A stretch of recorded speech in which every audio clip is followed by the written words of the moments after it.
सुबह से ही शरद पवार के बहुत ही ज्यादा खासम खास और बहुत ही ज्यादा करीबी हसन मुशर्रफ के ऊपर ईडी की कार्रवाई चली है। गिरफ्तारी किसी भी वक्त हो सकती है। आपको बता दें दोस्तों, यहाँ पे बड़ी और ब्रेकिंग खबर क्या आई है कि हसन मुशर्रफ का पूरा मामला आपको बताते हैं कि आखिर ईडी ने क्यों डंडा चलाया है, और आपको ये भी बताते हैं कि शरद पवार आखिर अभी तक क्यों चुप्पी साधे हुए हैं, लेकिन अजीत पवार क्यों बोल रहे हैं। ये तमाम चीजें आपको बताएंगे। और किरिश सोमैया जी के ऊपर कितने करोड़ का मानहानि केस कर दिया हसन मुशर्रफ ने, लेकिन वो कैसे गलत है, ये तमाम चीजें।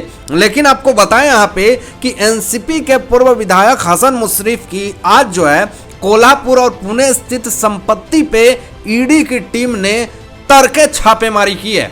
और छापेमारी के दौरान आपको बता दें कि ऐसे ऐसे दस्तावेज मिले हैं, ऐसे ऐसे सबूत मिले हैं जिससे कि हसन मुशर्रफ जो हैं वो फरफरा रहे हैं, चीख रहे हैं, चिल्ला रहे हैं। अब आपको आगे बता दें कि घर के बाहर समर्थकों का जमावड़ा लगना शुरू हो गया है। अब आपको ये भी बता दें कि यहाँ पे हसन मुशर्रफ के ऊपर अब सब जो कार्रवाई हो रही है, तो इस पे संजय राउत कैसे कुछ ना बोले। अब यहाँ नहीं बोलेंगे वो तो फिर अपने जो हैं वो बुरा मान जाएंगे। तो यहाँ पे संजय राउत बीच में कूदते हैं और ये कहते हैं कि मैं जानता हूं कि हसन मुशर्रफ जो हैं वो जुझारू नेता हैं, संघर्षशील नेता हैं, संकटों का सामना करने वाले नेता हैं, हम सब उनके साथ हैं, ऐसा संजय राउत कहते हैं। लेकिन जब इनके साथ पात्रा चौल स्कैम मामले में जब घोटाले होते हैं तो उस वक्त कौन सामने आता है। हालांकि उन्होंने ये बात कही कि जुझारू नेता हैं और पूरी तरीके से संघर्षशील नेता हैं, लेकिन आज तक तो संजय राउत ने कभी भी अपने बयान में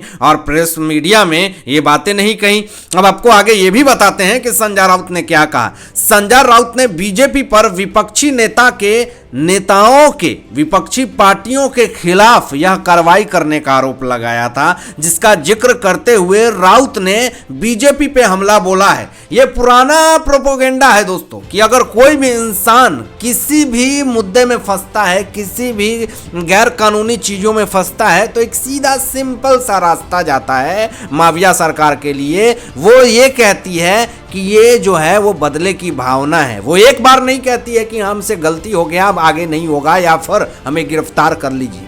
वो बस ये कह देते हैं कि बीजेपी टारगेट कर रही है, सेंट्रल एजेंसियां टारगेट कर रही है, कुछ पार्टिकुलर पार्टी को सेंट्रल एजेंसियां टारगेट कर रही है बीजेपी के बोलने पे। मतलब घुमा फिरा करके बीजेपी को ही टारगेट करना है। अब आपको बताएं कि पूर्व मंत्री विधायक हसन मुशर्रफ के घर पे सुबह 6:30 बजे ही कड़ाके ठंडी में जो है वो छापेमारी शुरू हो गई है। लेकिन अब आपको बताएं कि शुरू तो हुई है और अभी भी जांच चल रही है, और इसमें बहुत सारे अवैध दस्तावेज मिले हैं जिसमें हसन मुशर्रफ पूरी तरीके से फंसते हुए दिख रहे हैं। अब आपको बताएं कि बीजेपी नेता किरिश सोमैया जी ने पिछले कुछ दिनों से हसन मुशर्रफ पे आरोपों का सिलसिला जो है वो शुरू कर दिया है, और ये आरोप लगाया था कि जो चीनी मिल है उसमें फर्जिया कंपनी बना करके 100 करोड़ रुपए का घोटाले किया हसन मुशर्रफ ने। हालांकि हसन मुशर्रफ ने 1.5 करोड़ रुपए का जो है मानहानि केस कर दिया था किरिश सोमैया जी के ऊपर, और मीडिया प्रेस कॉन्फ्रेंस में आकर के हसन मुशर्रफ ने यह कहा था कि किरिश सोमैया जी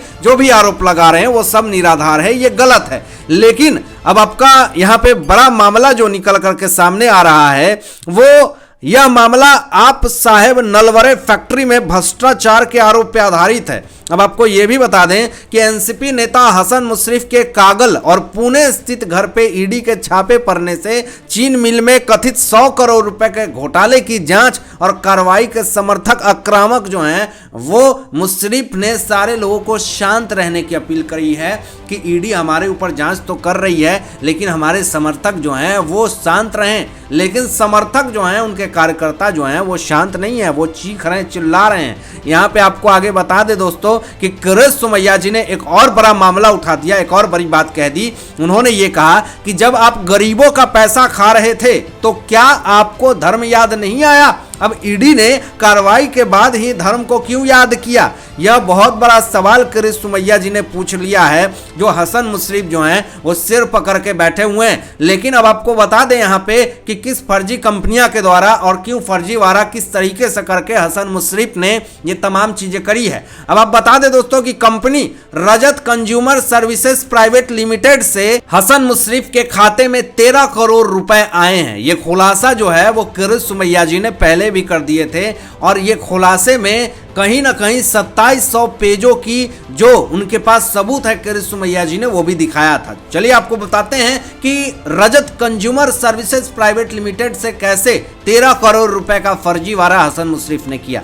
ये जो 13 करोड़ की राशि है ये 2013 में आई थी हसन मुशर्रफ को, और ये जो कंपनी है रजत कंज्यूमर सर्विसेज प्राइवेट लिमिटेड 2004 में ही बंद हो गई थी। तो अब सवाल दोस्तों ये उठता है कि जब ये कंपनी 2004 में बंद हो गई थी तो 2013 में 13 करोड़ रुपए कैसे हसन मुशर्रफ को कंपनी रजत कंज्यूमर सर्विसेज प्राइवेट लिमिटेड के द्वारा आया, तो इस पे भी जांच चल रही है। अब यहां पे आरोप किरीट सोमैया जी ने यह भी लगाया कि हसन मुशर्रफ ने अपने दामाद को 1500 करोड़ रुपए का ठेका दिया था। अब इस पे भी पूरी तरीके से जांच हो। अब यहां पे आपको बता दें कि ईडी और इनकम टैक्स के अधिकारियों ने एनसीपी नेता और पूर्व मंत्री हसन मुशर्रफ के बारे में जो पता लगाया है वो सब कुछ उसमें साबित होते हुए जा रहे हैं और इसमें आरोपी साबित होते हुए जा रहे हैं। और 2019 में भी इनके ऊपर छापा पड़ा था।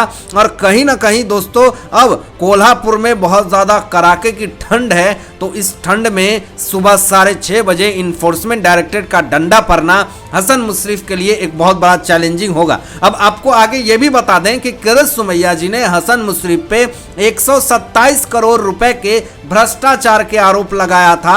और यहां पे आपको यह भी बताएं कि मुशर्रफ ने बेनामी संपत्ति जमा की थी और मनी लॉन्ड्रिंग और फर्जी कंपनियों के द्वारा कई गलत काम किए थे। ये तमाम खुलासे जो हैं वो किरीट सोमैया जी ने कर दिए थे। और किरीट सोमैया जी ने तो साफ तौर पे नए साल में ही कह दिया था कि 5 जो विधायक हैं वो जेल के सलाखों के पीछे जाएंगे। तो लग रहा हसन मुशर्रफ जो हैं वो इन्हीं का नंबर है। अब आपको आगे ये भी बता दें कि किरीट सोमैया जी ने यह भी कहा कि हसन मुशर्रफ की पत्नी साहिरा मुशर्रफ और उनका बेटा नवीद मुशर्रफ भी शामिल हैं। और सोमैया जी ने सबूत के तौर पे 2700 पेज का सबूत दिखाया है। अब यहाँ पे किरीट सोमैया जी एक और बड़ी बात कहते हैं दोस्तों। उन्होंने ये कहा कि ठाकरे सरकार और पवार सरकार जो है वो अपने मंत्री के घोटाले की जांच नहीं करेगी क्योंकि यह सरकार घोटालेबाज है। किरीट सोमैया जी ने आलोचना की है कि एक घोटालेबाज दूसरे घोटालेबाज को बचा रहा है। कुछ महीने के भीतर शिंदे फडणवीस सरकार जो है वो फिर से सत्ता में आई है और सोमैया जी ने फिर से एक बार मुख्यमंत्री एकनाथ शिंदे और उप मुख्यमंत्री देवेंद्र फडणवीस से घोटाले की जांच की मांग की। तो आज जाकर के ये बड़ी कार्रवाई जो है वो हुई है। लेकिन अब दोस्तों यहाँ पे इतने दिनों से जब सत्ता में थे अजीत पवार, तो उन्होंने एक बार भी महंगाई और बेरोजगारी पे बात नहीं करी। और आज जो है वो महंगाई और बेरोजगारी पे बात कर रहे हैं। उन्होंने कहा कि मौजूद सरकार आसमान छूती महंगाई और बेरोजगारी पे ध्यान नहीं दे रही है, बल्कि मौजूदा सरकार केवल राजनीति उद्देश्यों के लिए अलग अलग व्यक्तियों को परेशान करने पर लगी हुई है। दोस्तों इतने दिन से अजीत पवार जब सत्ता में थे तो उन्होंने कभी भी महंगाई बेरोजगारी पे बात नहीं करी। इससे साफ तौर पे पता चलता है कि इनके ऊपर भी सांप लौट रहा है सीने पे। हसन मुशर्रफ ये कहते हैं कि मेरी बेटी के घर मत जाएं और मेरी बेटे को परेशान न करें, मुझसे बात करें।